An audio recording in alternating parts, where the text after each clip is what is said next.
Hey guys, welcome back. We are here with Steve Phillips. Steve was, if you guys heard that little bit of a bang, Steve came in a little bit late for this because Chris Mortensen is away, so you're actually spending the week in the conveyance department checking deals and learning the ropes there. So he just, we're busy, which is fantastic. So he snuck in just to be able to do this, but thank you. That's awesome. Yeah.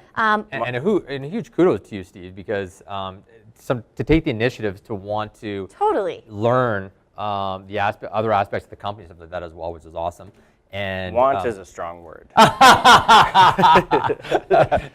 Fake it, Steve. You're on camera. The other thing is that we all learn to get a solid appreciation for everybody else's role when you get to wear their shoes for a week. Chris does a phenomenal job, and my apologies to the company, especially the conveyancing department, if we are going to be behind a little bit in checking deals and that sort of thing. But the whole department does such an incredible job. I definitely have a huge amount of respect for them. So very cool. We wanted to bring you on today, Steve. Obviously, you were an active realtor for years.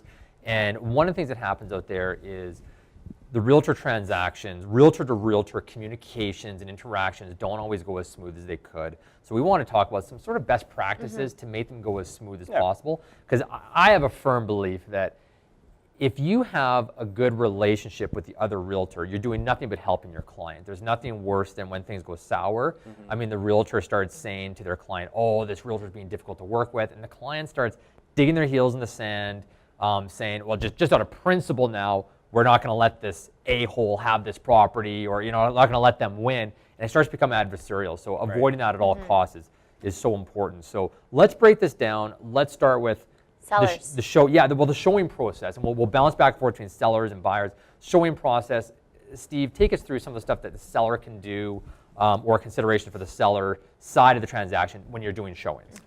Yeah, I know we made some notes and we're just going to kind of banter a bit, but one of the best things right off the get-go, make the lockboxes easy to find. Yes. We've all done the lockbox hunt.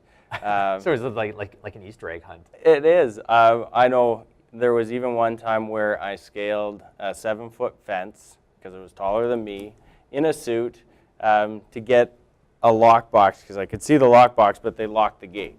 Oh, no. So, yeah.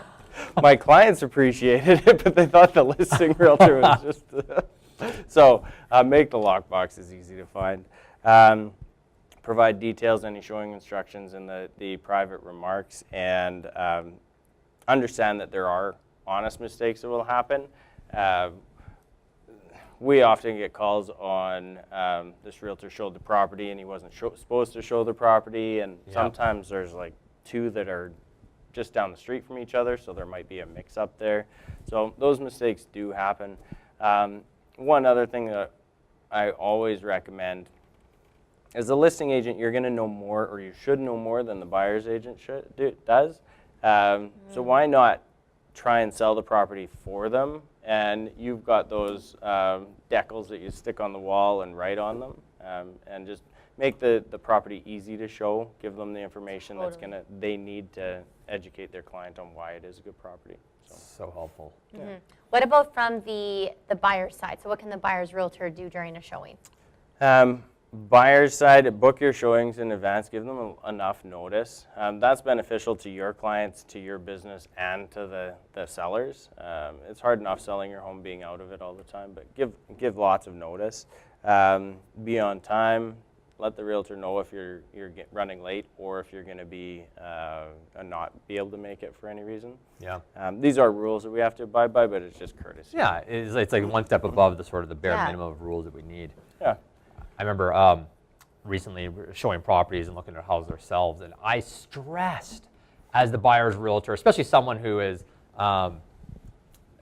giving their information and trying to have a good name in the industry and stuff as well. I wanted to make sure I got every light. If first of all, find out if they wanted the lights off, because there could be other showings. Making sure every door was locked, and I can see how honest mistakes happen. So from the buyer's realtor side, do your best, but I think just communication is that key there. Yeah, and from a buyer's realtor's perspective, leave the property as you found it. If you aren't able to verify if they've got a showing that. if all the lights are on, leave all the lights are on. Yeah. I know sometimes there might be situations where, well, let's just turn off the light so it doesn't show quite as well. Especially if your guys like it. Yeah, totally. But courtesy would be to just leave the property in the same condition. We've all had clients who've had to use the washroom. Make sure that the washroom is in the same condition as you left it in. Totally.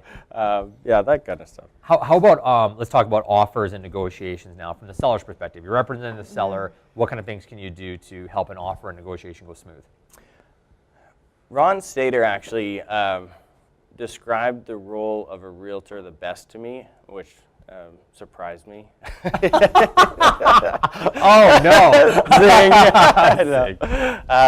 No, he described the role of a realtor as we're the shock absorbers. It's totally so true. So we take it in and we communicate it. You always have to communicate it, but you take that emotion out of it. If the other realtor's being really aggressive, the clients don't necessarily have to know that the other realtor's being really aggressive. It's about being that shock absorber and taking the emotion out of it. Nice.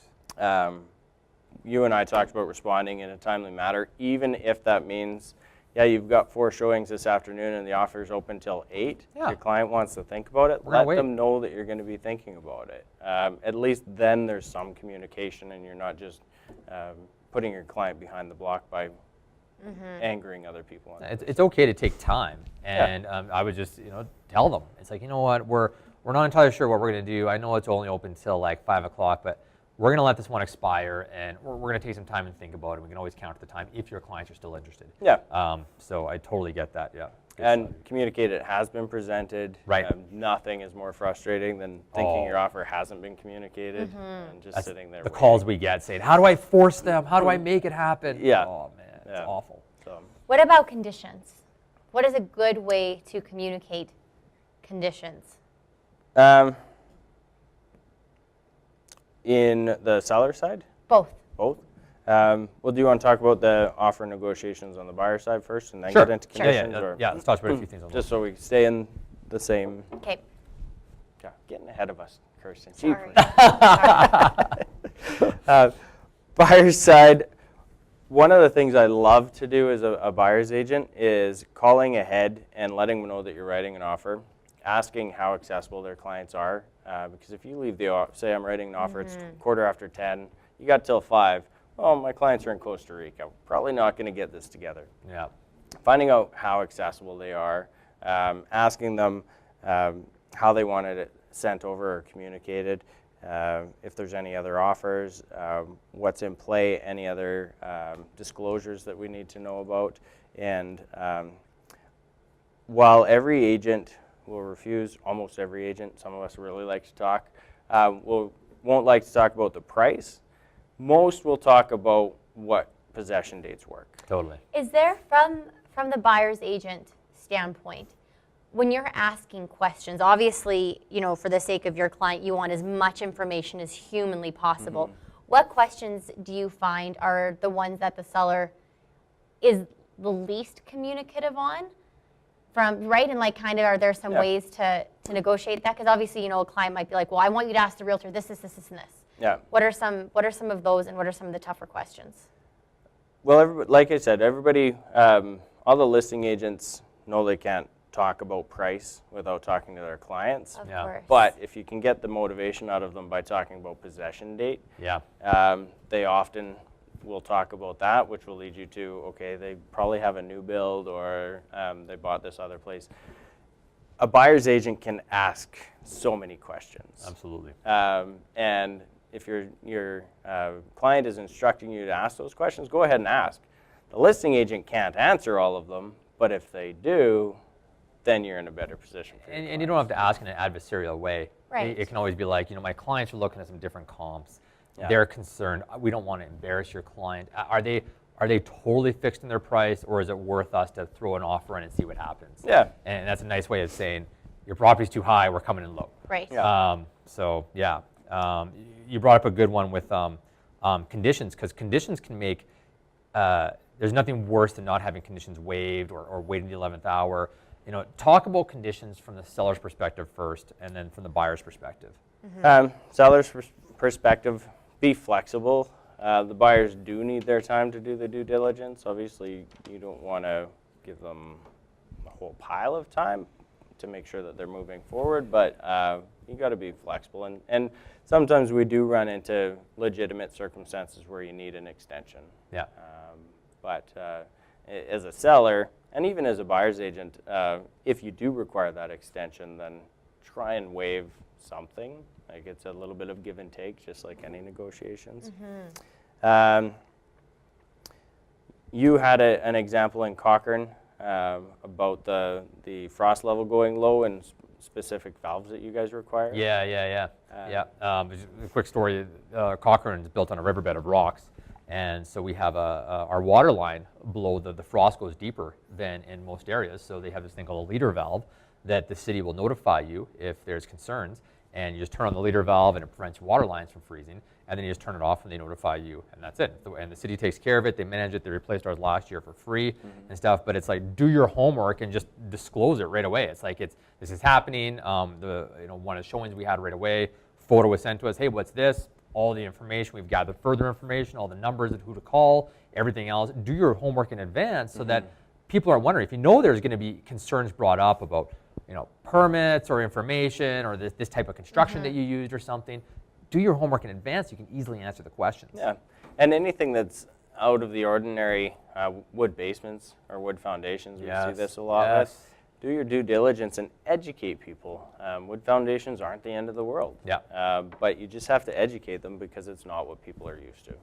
And your leader valve is exactly that, right? Yeah. Tell us about the condition from the buyer side.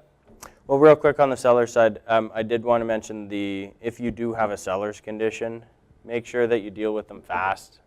Don't line them up on the same date and time as any other conditions that are going to be coinciding with that, especially backup offers, that kind of thing. So make sure that you're paying attention to those condition dates. So, but then buyer's conditions, we talked about this a little bit with the sellers, but don't stretch it out unnecessarily long. As a listing agent, I always like to look at it as how many weekends the property is going to be off the market. As a buyer's agent, if I can keep it to a minimum of weekends off the market and explain that to the listing agent, look, I know we might be 2 weekends off the market here, but this is why. Or we're pushing it to Friday to try and keep it. If this, for whatever reason, doesn't come together, then we're not wasting any marketing time. But we are pushing this, so maybe we might need an extension, and you're kind of setting that expectation before needing it. Can I ask something as far as home inspections go? And just good communication. Obviously, a home inspection could come back with A through Z of complaints. In terms of communicating before and after, we just had Martin on talking about a pre-inspection and being able to tell a potential buyer in advance a lot of the things that you know about the home. Have you found that being able to communicate, before the home inspection, obviously the furnace is old, obviously, the roof might need this or that, or the hot water tank, whatever it is. What would your suggestion be to make it so that the home inspection doesn't come back and suddenly there's a $30,000 price negotiation and the deal falls apart? Like, how do you find communication works on disclosing that stuff?